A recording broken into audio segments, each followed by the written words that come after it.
Hi మిత్రమా, అందరికీ నమస్తే. నేనైతే అమ్మ వాళ్ళ ఊరికొచ్చాను.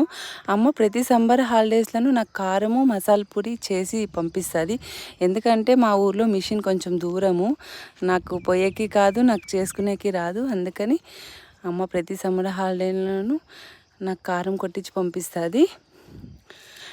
చూడండి, వీళ్ళొచ్చి అన్న వచ్చి అక్కడ ఆడిస్తున్నారు. ఈ అన్న వచ్చి నేను చిన్నప్పటి ఇంకా చూస్తున్నాను, అట్లే ఉన్నారు. ఇప్పుడైతే మిషన్ బ్యాక్ సైడ్ వచ్చాను. అక్కడ కనపడుతుంది చూడండి, అది కూలిపోయిండే అదే పెంకులిల్లు. అక్కడైతే నాటుసారాయి అప్పుడు అమ్మేవారు నేను చిన్నప్పుడు. ఇదంతా ఖాళీ ప్లేస్. మేము బాగా ఆడుకునేవాళ్ళు, మా ఫ్రెండ్స్ మేము. చాలా బాగుండేది అప్పుడు. అందుకే నేను బ్యాక్ సైడ్ వచ్చి అంతా చూపిస్తున్నాను. ఇవన్నీ స్వీట్ మెమరీస్ అనమాట. ఇంటికైతే వెళ్ళిపోతున్నాము. ప్లీజ్ ఫ్రెండ్స్, సబ్స్క్రైబ్ చేసుకోండి. Bye bye. Bye bye.